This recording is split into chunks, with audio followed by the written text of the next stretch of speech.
I'm Steve Graham. I'm at Arizona State University. I'm a Regents professor and a Warner Professor of Special Education. My area of interest is children's writing and also how that connects to reading and learning. And my work encompasses fields from literacy to special education to educational psychology. Writing is an incredible tool. It's one that we really can't live without in the 21st century. We use writing for a lot of different things. So for example, we use writing to communicate with friends and family and other people we don't know. We use writing to persuade others. We use writing to explore imaginary and create imaginary worlds. We use writing to record information. We use writing to think about who we are, and we use writing as a tool for helping us psychologically and physiologically deal with problems that we're facing. Writing also is very important to young children because as students learn to write, it helps them become better readers. And writing about material that you're learning in the classroom or that you're reading helps you understand it and remember it better. In terms of thinking about writing across the lifespan, obviously, writing is very important to young children because we expect them to write in school and learn to write, and we see them using it all the time through social media and in communication with their friends. But writing's also important beyond the school years. It's important in terms of work.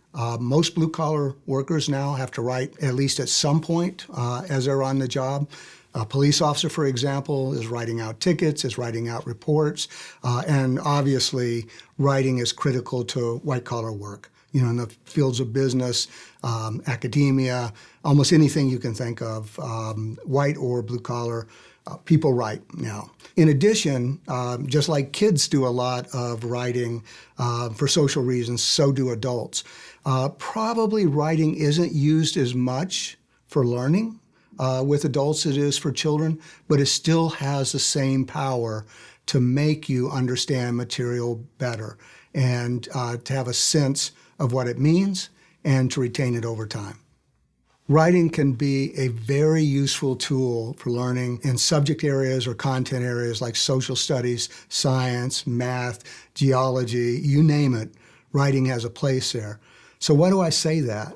Well, one of the reasons is that when you write about something that you're learning in class or you're reading, it requires you to make evaluations and decisions. So for example, if you're taking notes, you have to decide what's most important. If you're writing a summary, you have to decide what's important, and you have to synthesize that information as well. So in a sense, you're handling it, and whenever we handle information, it makes it more understandable and more retainable. Also, when we write, we put things in our own words, again, handling that information so it makes it easier to remember it. And then finally, obviously, when you write about something that you're learning or that you're reading, you're rehearsing the information, you're dealing with it for a second time. So it's a very powerful tool for helping us understand and retain or remember what we're learning in content area classrooms. In terms of thinking about the future and writing and technology, I have to say the future is on us right now. It's not something that's going to happen 20 years from now. We're seeing a rapid change in the last 20 or 30 years in terms of how we write. And that started with having digital tools to write, to moving to multimodal writing. And now you see people all the time with phones, you know, where they're talking into them and they're writing. And, you know, in the last couple of months, we've heard a whole lot about ChatGPT. And so these tools are going to change over time the face of what writing looks like. We're going to see more writing that involves humans and machines and collaboration, if you'd like. I know that machines are not smart in the sense that they think like we do, but there'll be tools that we can use to help us improve what we write. So one question that's very popular right now is, you know, what happens with writing and AI as we move forward in the future? And so I think there's some reasons to be worried, but also some reasons to be a little ecstatic about this. So what's the worry? The worry is that instead of writing, students have a machine write for them and produce their text. The problem with that is that the power of writing as a learning tool is lost. You know, we don't have students actually making decisions about what's most important in the text that they're reading or they're learning, or selecting, how to synthesize that information together or putting it in its own words. So we have the potential to lose a powerful tool in terms of learning. On the other hand, we can generate sentences that we ask the computer then to turn around and make a little bit better for us. ChatGPT actually gives pretty good feedback right now. And I think we're going to find a lot of useful ways of thinking about this and how we can apply it so that it helps students write better and also have this tool that they can draw upon to make sure that their writing is clear, more concise, and more accurate. But that's going to take some work on our part to make sure that happens. In terms of thinking about the technological advances that have taken place, including AI, I'm both hopeful and apprehensive about them. I'm apprehensive in the sense that, we can use tools in ways that are not to students' best interests. So for example, if an AI helps you circumvent writing at all about a topic, that's not in students' best interest. But they can also be used, and I think we'll find ways of doing this, where they can help students become better writers or serve as a partner in the writing process. And I think that's what we're going to see as we move down the lane with this or move down the road with this. This cat is out of the bag. It's not going to go back in. So we need to find ways of using it in a fruitful manner.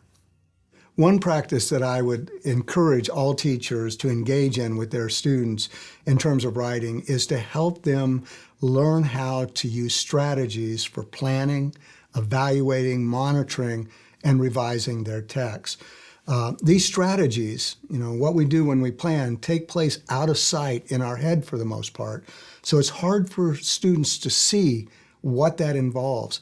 So we need to be proactive and teach them strategies and make those strategies visible for how to set goals, find information, organize that information, evaluate the information we're gathering together, to synthesize it, and then to write and rewrite.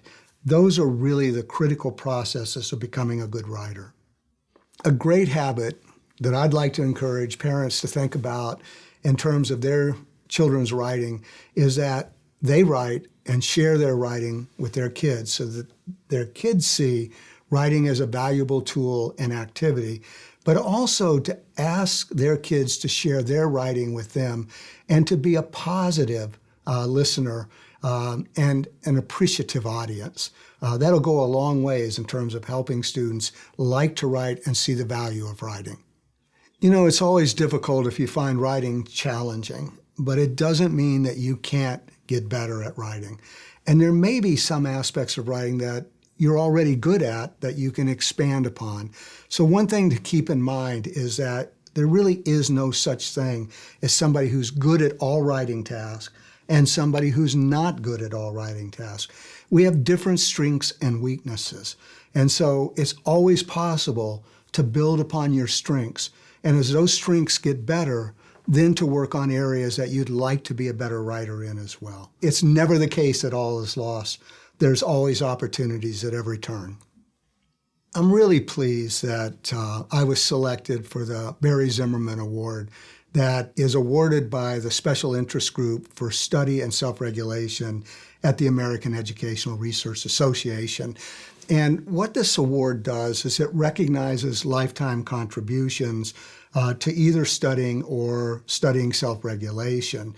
And the reason I probably got this is because from day one, in terms of the scholarship and research I've done in terms of writing, myself and my wife, Karen Harris, my students and others have focused in on the self-regulatory aspects of writing: goal setting, planning, monitoring, evaluating, revising. And we've devised strategies that we teach to kids, whether they're kids who find writing challenging or not, that help them become better writers and more self-regulated as they go about the process of composing text.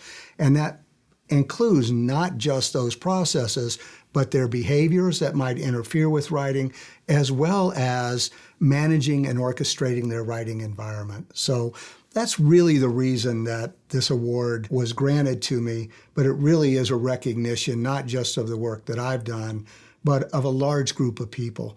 No award is for a single person. It's always for a large group of people. I was really pleased when the Zimmerman Award was granted to me for a couple of reasons. My wife had already won the award a couple of years ago, and so it's always nice when both of you receive an award. But there's a very personal reason. When I was a young scholar, I had dinner one night with Barry Zimmerman at ARA, the American Educational Research Association, and another scholar from Israel who was a little cool on the idea that people use regulation or regulate their behavior quite frequently. He assumed that we're kind of on autopilot. And at dinner, I kind of kept my mouth shut and watched these two scholars, these two senior scholars, talk with each other and argue this out in a very respectful manner, but also, at a high level of criticism and critical thinking and back and forth on this.